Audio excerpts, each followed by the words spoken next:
صلی علی سیدنا و مولانا محمد و بارک وسلم صلاۃ و سلام علیک یا رسول اللہ وسلم علیک یا حبیب اللہ۔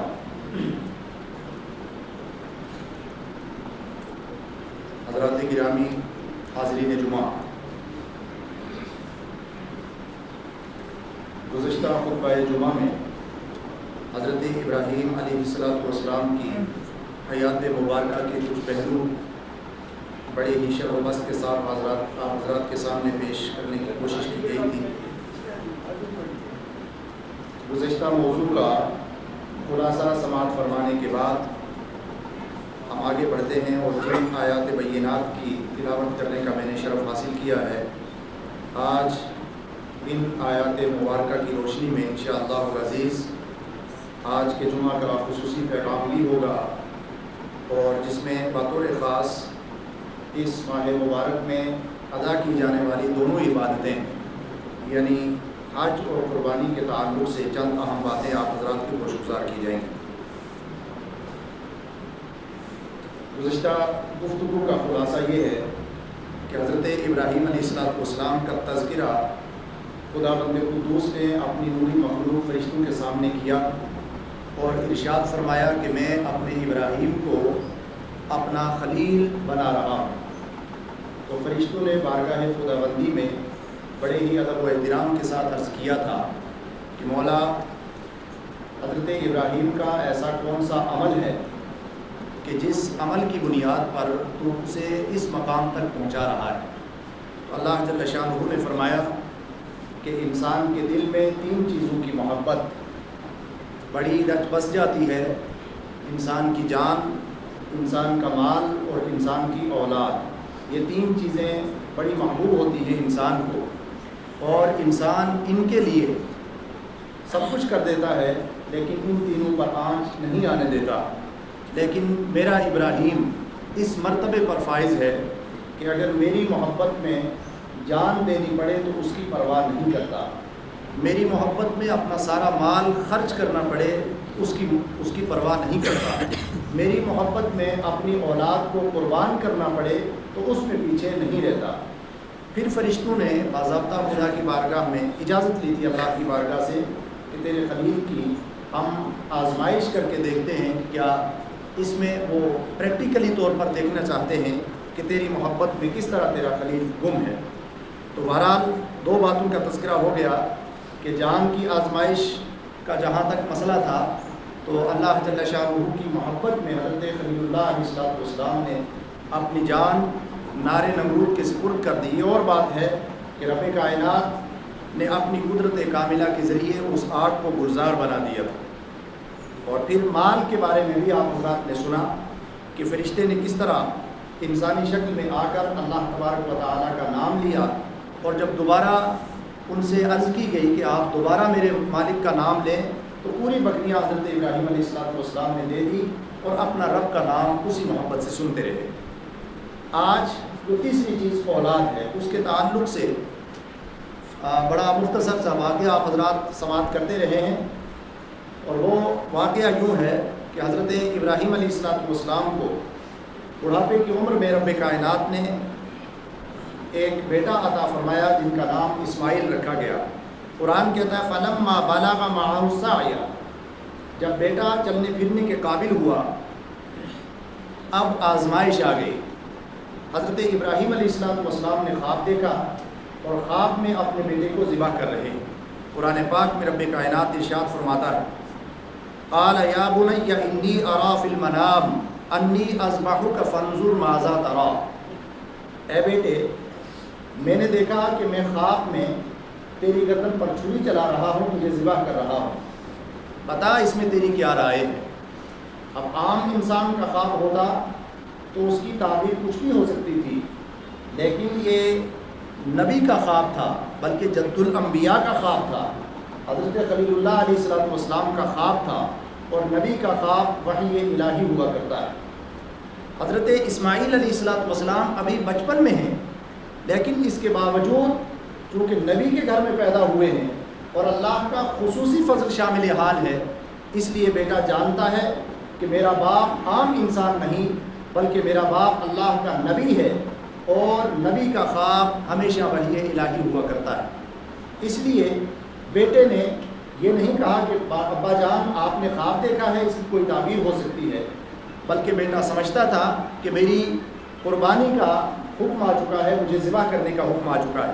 تو بڑے ہی خندہ پیشانی سے حضرت اسماعیل علیہ السلام عرض کرتے ہیں، قرآن کہتا ہے قال یا ابت افعل ما تؤمر ستجدنی ان شاء اللہ من الصابرین۔ انہوں نے عرض کیا کہ اے میرے والد گرامی، آپ کو جو حکم خواب میں اللہ کی طرف سے ملا ہے آپ اسے کر گزریے، جہاں تک میرے نظریے کی بات ہے ستجدنی ان شاء اللہ من الصابرین، انشاءاللہ مجھے آپ اس معاملے میں صبر کرنے والا پائیں گے۔ اس کے بعد تفصیل احادیث مبارکہ میں آتی ہے، شیطان نے آ کر باپ بیٹے دونوں کو برگلانا چاہا، لیکن حضرت خلیل اللہ علیہ السلام نے کنکریاں مار کر شیطان کو بھگا دیا اور حضرت اسماعیل علیہ السلام کی قربانی کی۔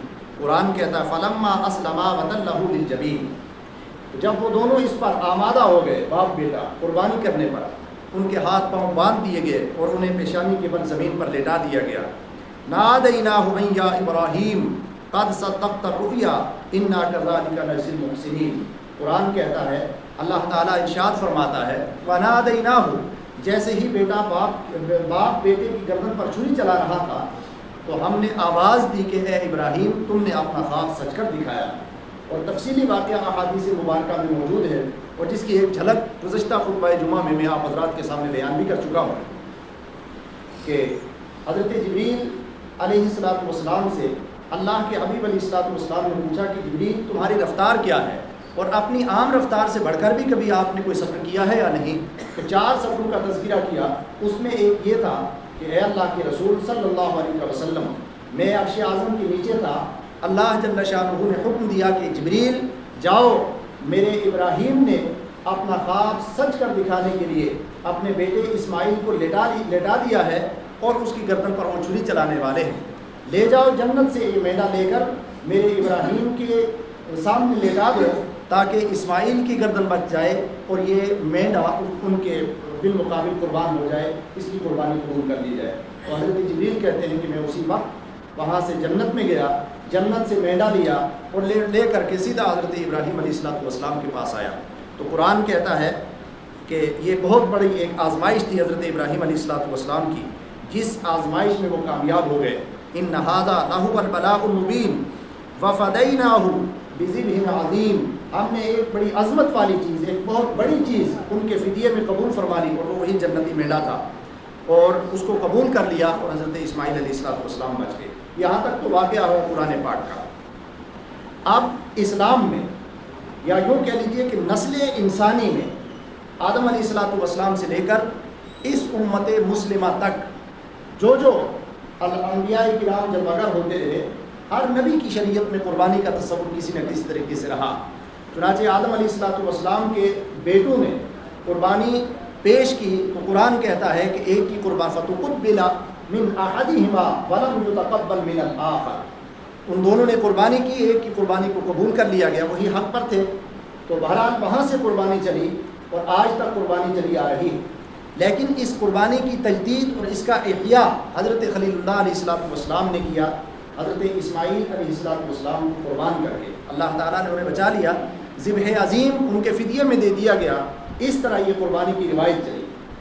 نبی کریم علیہ السلام نے صحابہ کرام کے مابین 2 بھیڑوں ذبح کیے اور فرمایا کہ ھذہ سنت ابیکم ابراہیم علیہ السلام، اے میرے صحابہ، یہ میری امت پر بھی رب کائنات نے ابراہیم علیہ السلام کی یادگار کے طور پر، ان کی سنت کے طور پر اس قربانی کو واجب قرار دیا ہے۔ تو صحابہ نے عرض کیا وما لنا فیہا یا رسول اللہ، یا رسول اللہ قربانی کے سلسلے میں ہمارے لیے اجر و ثواب کیا ہے؟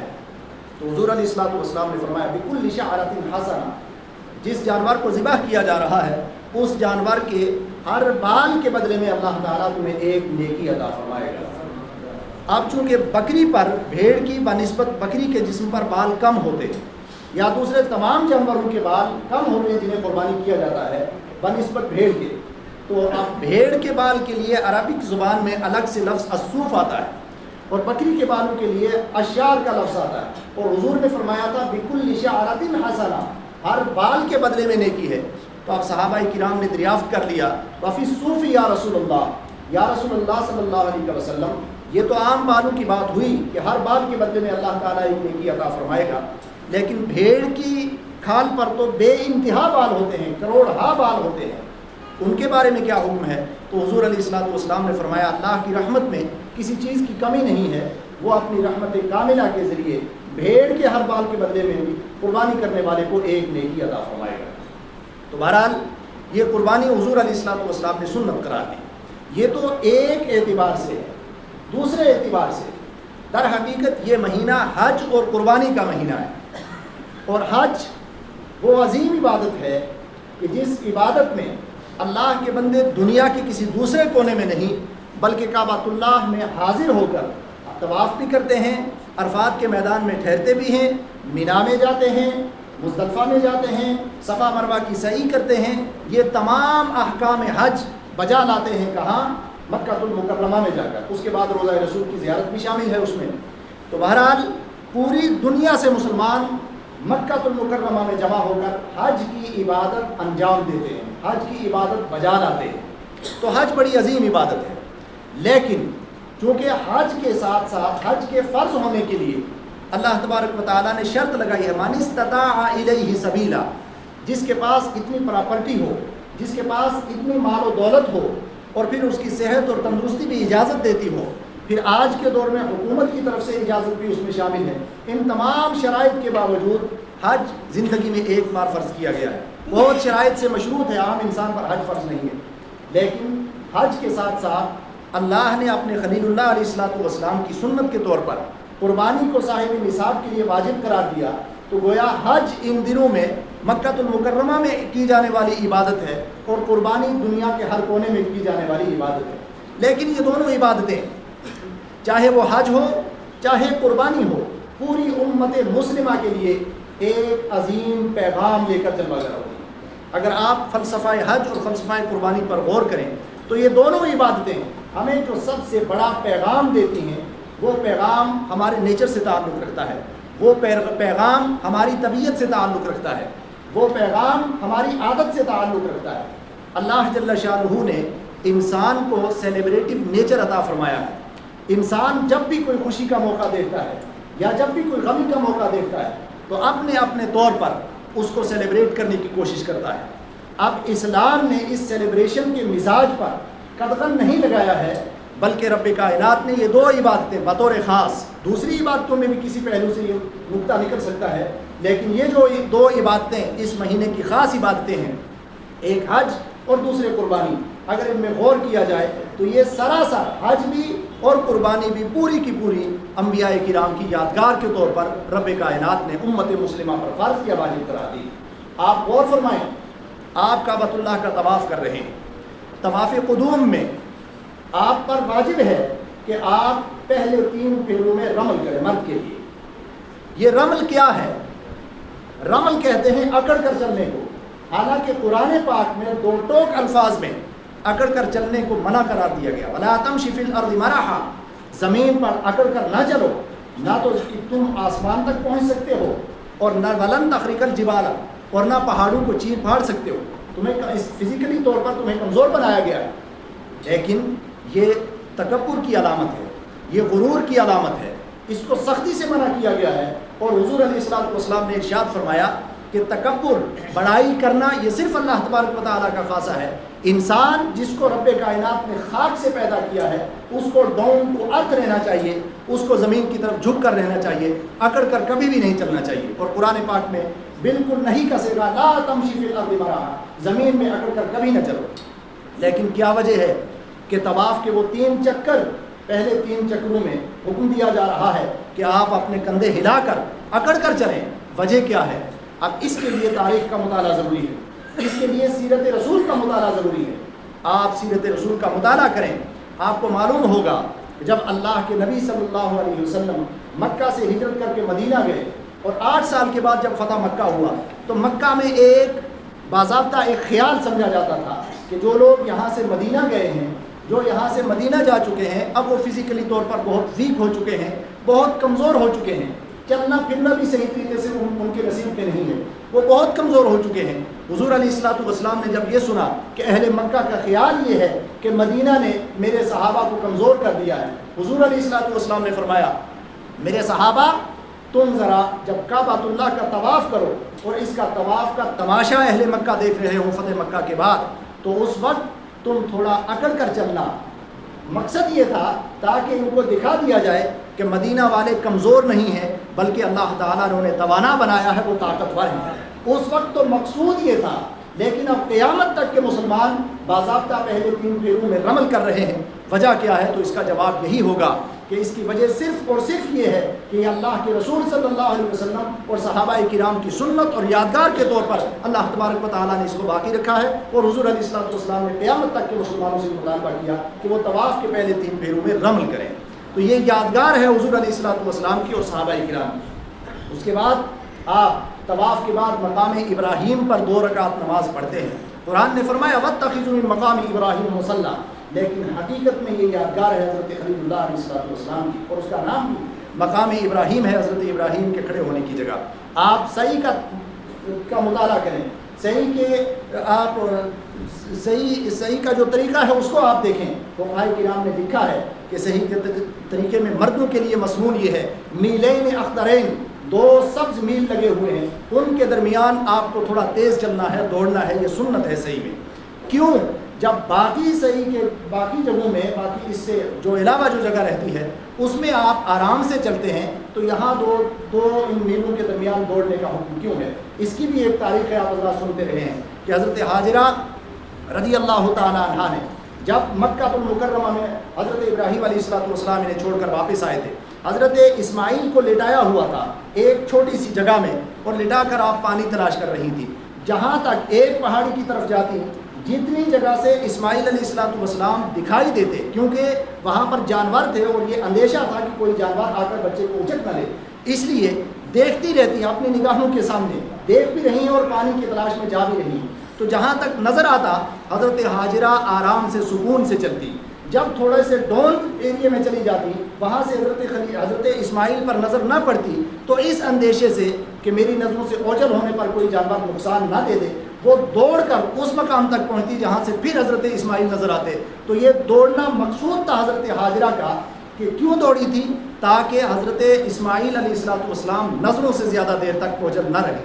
تو 2 وجہ سے یہ صحیح تھی، جو چلنا تھا وہ پانی کی تلاش میں تھا، اور جو دوڑنا تھا وہ حضرت اسماعیل علیہ السلام کی حفاظت کے جذبے سے تھا۔ آج یہ دونوں جذبے نہیں ہیں، لیکن چل رہے ہیں اور آپ دوڑ رہے ہیں صرف اور صرف حضرت ہاجرہ کی سنت اور ان کی یادگار کے طور پر۔ ادروائز یہاں صحیح کا تصور ہی نہ ہوگا۔ صحیح اسی لیے کی جاتی ہے کہ حضرت ہاجرہ کی یادگار منا لی جائے، ان کا طریقہ اختیار کر لیا جائے۔ اور پھر کمال کی بات یہ ہے کہ وہ تو پانی کے تلاش کرنے کے لیے دوڑ رہی تھی اور ہم پانی پی پی کر دوڑ رہے ہیں، تو یہ بھی ایک یادگار ہے۔ اسی طرح دیگر بھی جتنے احکام ہیں، جتنے بھی چاہے وہ ارکان ہوں، چاہے واجبات ہوں، چاہے سنن ہوں یا مستحبات ہوں، وہ یا تو حضرت خلیل اللہ علیہ السلام یا حضرت آدم علیہ السلام یا صحابہ کرام اور نبی کریم علیہ السلام کی یادگار کے طور پر پورا حج ہمیں یہ ایک پیغام دیتا ہے کہ اسلام کسی یادگار کو مٹانے کی بات نہیں کرتا، بلکہ یہاں جہاں اچھے لوگ ہوں ان کی یادگار کو منانے کی بات کرتا ہے۔ دوسری بات یہ کہ قربانی، یہ بھی سیدنا ابراہیم علیہ السلام کی یہ سنت ہے اور طریقہ ہے، ان کی یادگار ہے۔ خود حضور علیہ السلام نے فرمایا کہ یہ تمہارے والد حضرت ابراہیم علیہ السلام کی سنت ہے، جیسے کہ حدیث پاک میں بیان کر چکا ہوں۔ اب آخر میں قربانی کے تعلق سے چند اہم مسائل جو آپ حضرات کو گوشگزار رہنے چاہیے۔ سب سے پہلا یہ کہ مال کے نصاب پر جب بھی 10، 11 اور 12 ذی الحج، یہ 3 دن ہیں، ان 3 دنوں میں جو شخص مالک کے نصاب ہو، یعنی اس کے پاس پیسہ ہو یا پراپرٹی جو 52.5 تولہ چاندی کی قیمت کے برابر ہو، آج کے حساب سے کم تقریباً 60-65 ہزار روپے جس کے پاس ہو، وہ صاحب نصاب ہے۔ تو ان 3 دنوں میں صاحب نصاب پر جس کے پاس اتنے پیسے ہوں اس پر قربانی واجب ہے، اور قربانی کی تاریخ 10، 11 اور 12 ذی الحج ہے۔ 12 ذی الحج کی عصر کے بعد تک بھی آپ ذبح کر سکتے ہیں، سورج غروب ہونے سے پہلے پھر قربانی کا وقت ختم ہو جاتا ہے اس کے بعد بھی۔ ہمارے معاشرے میں ایک غلط یہ رواج ہے یا ایک غلط کنسپٹ ہے، غلط تصور یہ ہے کہ جس نے 7 قربانیاں کر لی، یعنی لگاتار یا چھوڑ کر 7 سال قربانی کر لی، اب اس سے قربانی کا حکم اٹھ جاتا ہے. ایسا نہیں، بلکہ زندگی میں آپ کی 100 سال عمر ہے اور اگر 50 سال بھی اور 60 سال بھی آپ کی زندگی میں ان 3 دنوں میں آپ صاحب نصاب ہیں تو آپ پر قربانی واجب ہے، قربانی واجب ہی ہوگی. بہت سارے لوگ کہتے ہیں کہ گزشتہ سال ہم نے اپنی طرف سے کی تھی، اس سال محترمہ کی طرف سے کر رہے ہیں، یا گزشتہ سال اپنی طرف سے کی تھی اور اس سال اپنے والدین کی طرف سے کر رہے ہیں. ایسا نہیں، بلکہ جو شخص مالک نصاب ہے پہلے اس پر اپنی قربانی یہ واجب ہے. اپنی قربانی کرنے کے بعد اگر گنجائش ہے تو وہ جس کی طرف سے چاہے کر سکتا ہے، کوئی حرج نہیں. اسی طرح جن کے والدین یا دونوں میں سے ایک کا انتقال ہو گیا ہے، بہت سارے لوگ ان کی طرف سے بھی قربانی کرتے ہیں. تو یہاں پر بھی مسئلہ یہی ہے کہ پہلے آپ اپنی قربانی کریں گے، اس کے بعد اگر اپنے فوت شدہ والدین کی طرف سے کرتے ہیں تو کوئی حرج نہیں. ادروائز قربانی ایک عبادت ہے، عبادت پر ثواب ملتا ہے. جو ثواب آپ کو ملتا ہے آپ خدا کی بارگاہ میں دعا کریں کہ یہ ثواب میرے والدین کو پہنچ جائے، تو یہ بھی درست ہو سکتا ہے. دوسری بات کہ قربانی اور عقیقہ یہ دونوں بڑے جانور میں جمع ہو سکتے ہیں، کیونکہ عقیقہ بھی حضور علیہ الصلوۃ والسلام اور انبیاء کرام کی سنت ہے اور قربانی بھی سنت واجبہ ہے. تو دونوں کا سٹیٹس قریب برابر ہی ہے. اس لیے اگر بڑے جانور میں 7 حصے ہوتے ہیں، زیادہ سے زیادہ اور کم سے کم 1، تو اس میں آپ کچھ حصے قربانی کے اور کچھ عقیقہ کے رکھتے ہیں، اس میں کوئی حرج نہیں ہے، جمع ہو سکتے ہیں، چاہے ایک ہی قربانی کا ہو باقی 6 عقیقے ہوں. لیکن اگر 5 حصے قربانی کے ہیں اور 2 حصے محض آپ گوشت کھانے کے لیے صدقہ کے طور پر کر رہے ہیں تو یہ درست نہیں ہے. صرف عقیقہ اور قربانی جمع ہو سکتے ہیں، باقی کوئی بھی حصہ قربانی کے ساتھ جمع نہیں ہو سکتا ہے. تیسری بات جانور کی عمر، اس لحاظ سے بھی خیال رکھنا چاہیے. بہتر تو یہ ہے کہ جانور اچھا خاصا موٹا تازہ ہو، یہ بہتر ہے، ضروری نہیں ہے.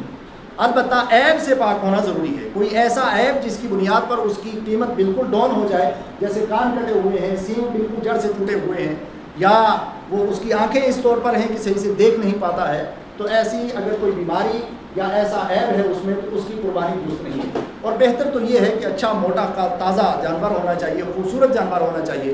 حضور علیہ الصلوۃ والسلام نے فرمایا کہ سمنوا ضحایاکم فإنها علی الصراط مطایاکم، اپنی قربانی کے جانوروں کو خوب پال لیا کرو، اس لیے کہ قیامت کے دن یہ سواری کے کام آئیں گے. تو جانور، بڑے جانور کی عمر 2 سال کم از کم ہونی چاہیے، اور چھوٹے جانور بھیڑ اور بکری کی عمر 1 سال کم از کم ہونی چاہیے. 1 سال سے اگر کم ہے تو قربانی جائز نہیں. ہاں، بھیڑ کا بچہ 6 ماہ سے اوپر ہو چکا ہے اور دیکھنے میں وہ اتنا بڑا ہے کہ وہ سال بھر کا لگتا ہے تو اس کی قربانی درست ہے. اس کی اصل حدیث پاک میں موجود ہے کہ حضور علیہ الصلوۃ والسلام نے بھیڑ کے 6 ماہ بچہ کو، جو دیکھنے میں سال بھر کا لگتا تھا، ایک صحابی کو حکم دیا کہ آپ اس کی قربانی کریں. آپ حکمت اللہ اور اس کے رسول بہتر جانتے ہیں، لیکن ہمارے پاس حضور علیہ الصلوۃ والسلام کا چونکہ عمل ہے، تو اس طور پر بھیڑ کا 6 ماہ بچہ یا اس سے زیادہ کا اگر دیکھنے میں سال بھر کا لگتا ہے تو اس کی قربانی ہو سکتی ہے. قربانی کے گوشت کی تقسیم یہ بھی ایک اہم مسئلہ ہے قربانی کے باب میں. عام طور سے اس کو فرض یا واجب کا درجہ دیا جاتا ہے ہمارے ہاں کہ اس کو 3 حصوں میں تقسیم کیا جائے. پہلی بات تو یہ کہ یہ 3 حصوں میں تقسیم کرنا نہ فرض ہے نہ واجب ہے، محض ایک بہتر اور استحبابی حکم ہے کہ 3 حصوں میں تقسیم کر دیا جائے. ایک حصہ غربا اور مساکین کو دے دیا جائے، ایک حصہ رشتہ داروں کو دے دیا جائے، ایک حصہ اپنے گھر میں رکھ لیا جائے. یہ محض ایک بہتر ہے. ادروائز اگر پورا جانور آپ اپنے گھر میں پکا کر کے پورے گاؤں والوں کو، محلے والوں کو دعوت دے کر کے آپ انہیں لنچ کروا دیتے ہیں تو کوئی حرج نہیں. اور یہاں پر میں یہ بھی وضاحت کر دوں، قربانی کا مقصود چونکہ گوشت نہیں ہے، قربانی کا مقصود صرف جانور کو ذبح کرنا ہے.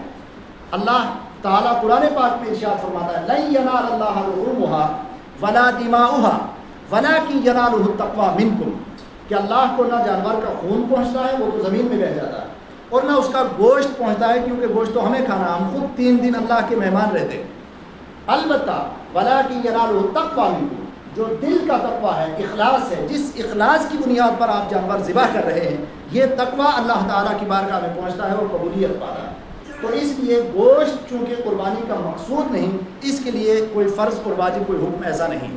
اب یہاں سے یہ بات میں وضاحت کر دوں کہ آپ کے بیٹے کی اسی دن شادی ہے، آپ قربانی میں جانور ذبح کر رہے ہیں، 7 بکریاں آپ ذبح کر رہے ہیں، 7 قربانی آپ دے دیجئے، واجب بھی ادا ہو جائے گا اس میں سنت بھی ادا ہو جائے گی، آپ کو ثواب بھی مل جائے گا اور آپ کے بیٹے کی شادی بھی ہو جائے گی۔ یہ بڑا اہم مسئلہ ہے۔ اسی دن شادی ہے یا ادروائز کوئی دعوت ہے، کوئی اور پروگرام ہے، اس میں آپ اگر کرنا چاہتے ہیں تو قربانی کا گوشت اس طور پر بھی آپ کھلا سکتے ہیں، اس میں کوئی حرج نہیں ہے۔ ایک اور اہم بات جو اسی کے ضمن میں وہ یہ کہ جانور کو ہمارے ہاں بسا اوقات تول کر خریدا اور بیچا جاتا ہے۔ اصل کے لحاظ سے کچھ بھی حکم ہو، لیکن عمومی طلبہ کے طور پر یہ جائز ہے۔ مثلا ایک قیمت طے کر دی کہ کھڑا جانور ہے، اس کو خرید کر اتنے روپے کلو کے حساب سے لے لیا جائے گا۔ اب ظاہر سی بات ہے کہ جب جانور آپ نے خرید لیا 500 روپے 1000 روپے کلو کے حساب سے، تو گوشت تو اس کا کم ہی نکلے گا، آدھا وہ چلا جائے گا ویسٹ مال میں۔ لیکن اس کے ساتھ ساتھ ایک تصور اور ہے جو مجھے بہت سارے لوگوں نے فون پہ بھی پوچھا یہ مسئلہ، اور سننے میں بھی آیا کہ معاشرے میں یہ بھی رواج ہے۔ جیسے مثال کے طور پر جو لوگ یہ قصاب کا کام کرتے ہیں، کسائی کا کام کرتے ہیں، ان سے شادی بیاہ کے موقع پر جب ہم گوشت لیتے ہیں تو دو طرح سے اس کو خریدا جاتا ہے۔ پہلا تو یہ کہ جانور کی قیمت کر لی جائے، جانور کو تول لیا جائے۔ 50 کلو کا جانور ہے، اب 50 کلو کا 300 روپے کے حساب سے ہم انہیں ریٹ دے دیتے ہیں اور اس میں سے گوشت نکلتا ہے 25 کلو۔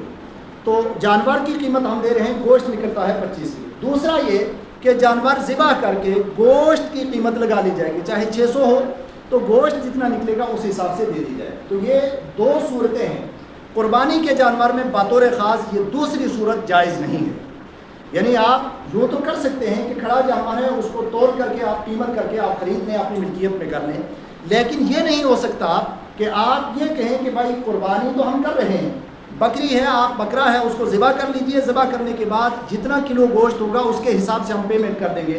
ایسا اگر آپ کرتے ہیں تو یہ قربانی نہیں ہوگی۔ کیوں؟ اس لیے کہ قربانی میں فرمایا گیا کہ نہ گوشت پہنچتا ہے اللہ کو اور نہ ہی وہ خون پہنچتا ہے، وَلَٰكِن يَنَالُهُ التَّقْوَىٰ۔ قربانی میں مقصود ہے جانور کو ذبح کرنا، تو ذبح سے پہلے مکمل طور پر جانور آپ کی ملکیت میں آنا چاہیے۔ جب تک آپ کی ملکیت میں نہیں آئے گا، بیع تام نہیں ہوگی، تب تک قربانی نہیں ہوگی۔ اس لیے ضروری ہے کہ پہلے جس طرح بھی چاہے جانور کو تول کر خریدیں یا جانور کو ایسے ہی اندازے سے اس کی قیمت کر کے خریدیں، جس طرح بھی خریدیں آپ خرید کر اس کو اپنی ملکیت کر دیں۔ ملکیت کرنے کے بعد آپ دوسرے کو اجازت دے سکتے ہیں، کوئی بات، کوئی حرج نہیں۔ سری نگر میں ہے کوئی شخص، آپ اس سے بکری لے لیتے ہیں، لے کر کے اس کو آپ نے پیمنٹ کر دی، اب آپ نے اجازت دے دی کہ بکری میری ہو چکی ہے، اب آپ قربانی کر دیجیے، یہ تو ہو سکتا ہے۔ لیکن یہ کہ اس کے بعد گوشت کی قیمت ہم آپ کو دیں گے، گوشت تول کر کے اس حساب سے قربانی درست نہیں ہوگی۔ یہ بہت اہم مسئلہ ہے۔ آخری بات، دو احادیث مبارکہ جو بہت سارے لوگ ایسے ہیں جو قربانی نہیں کر سکتے، جن پر قربانی واجب نہیں ہے، جن پر قربانی واجب ہے، جو مالک نصاب ہیں انہیں تو قربانی کرنی ہی چاہیے، لیکن بہت سارے غریب اور فقراء لوگ ہیں۔ تو اللہ تبارک و تعالیٰ کتنا مہربان ہے اس امت رسول پر کہ ان لوگوں کے لیے بھی جو قربانی نہیں کر سکتے، جن پر قربانی واجب نہیں ہے، جو حج کے لیے نہیں جا سکتے، ان 10 دنوں میں کچھ اعمال ان کے لیے بھی اللہ تعالیٰ نے رکھے ہیں جو حضور علیہ الصلوۃ والسلام نے، ترمذی اور ابن ماجہ کی حدیث ہے، حضور علیہ الصلوۃ والسلام فرماتے ہیں کہ اللہ کے حبیب علیہ الصلوۃ والسلام نے فرمایا کہ عشرۂ ذی الحج، یعنی یہ جو 10 دن ہیں، پہلی ذی الحج سے لے کر 10 ذی الحج تک، نیک عمل کے لیے اس سے بہتر کوئی زمانہ نہیں ہے۔ کوئی بھی آپ نیک عمل کرتے ہیں تو اس سے بہتر، حضور علیہ الصلوۃ والسلام نے فرمایا کہ ان دنوں میں جو شخص ایک روزہ رکھ لیتا ہے، 1 سال کے روزوں کا اسے ثواب ملے گا۔ جو شخص ان راتوں میں، یعنی پہلی سے لے کر 10 تک، اچھا 10 ذی الحج کو روزہ آپ نہیں رکھیں گے کیونکہ وہ عید کا دن ہوتا ہے، روزے کا تعلق اس سے پہلے 9 تک ہے، عید کے دن روزہ رکھنا جائز نہیں ہے، اللہ کی مہمانی کا دن ہے۔ تو بہرحال حضور علیہ الصلوۃ والسلام فرماتے ہیں کہ جس نے ان 10 دن، ان راتوں میں ایک رات، پوری رات اللہ تعالیٰ کی عبادت کر لی تو لیلۃ القدر میں عبادت کرنے کا ثواب اسے ملے گا، یعنی 1000 مہینے سے زیادہ کا ثواب۔ لیلۃ القدر خیر من الف شہر قرآن میں کہا۔ تو یہ عام لوگوں کے لیے ہے جس کے بارے میں حضور علیہ السلام جو قربانی کرتے ہیں ان کے لیے تو فرمایا، حضرت عائشہ صدیقہ رضی اللہ تعالیٰ عنہا روایت کرتی ہیں کہ حضور علیہ السلام نے فرمایا کہ قربانی کے دنوں میں قربانی کرنا ہی سب سے محبوب عمل ہے اللہ تعالیٰ کے نزدیک، اور یہ قربانی قیامت کے دن اپنے بال اور اپنے سینگ لے کر کے آئے گی، اور فرمایا کہ قربانی کا جو خون ہوتا ہے وَإِنَّ الدَّمَ لَيَقَعُ مِنَ اللَّهِ بِمَكَانٍ قَبْلَ أَن يَقَعَ بِالْأَرْضِ، کہ خلوص کے ساتھ جو قربانی کرتا ہے تو یہ خون جو زمین پر گر رہا ہے اس کا قطرہ زمین پر ٹپکنے سے پہلے خدا کی بارگاہ میں قبول ہو جاتا ہے۔ تو حضور نے فرمایا کہ اخلاص اور الہیت کے ساتھ قربانی کیا کرو. جن لوگوں پر قربانی نہیں تو کم سے کم وہ بھی ان دنوں میں ان عبادتوں کا جن کے بارے میں نے عرض کر دیا ان کا اہتمام کر کے بڑا ثواب کما سکتے ہیں. اللہ تعالیٰ کی بارگاہ میں دعا ہے کہ رب کائنات ہمیں بولنے سے زیادہ عمل کرنے کی توفیق عطا فرمائے. قربانی کے بہت سارے احکام بڑے اہم ہوتے ہیں، اس تعلق سے آپ حضرات رابطہ کر سکتے ہیں اور سوالات پوچھ سکتے ہیں. انشاءاللہ آپ کی فکری خصوص کی روشنی میں، احادیث مبارکہ کی روشنی میں رہنمائی کی جائے گی. رب کائنات ہمیں بولنے سے زیادہ عمل کرنے کی توفیق عطا فرمائے. السلام علیکم.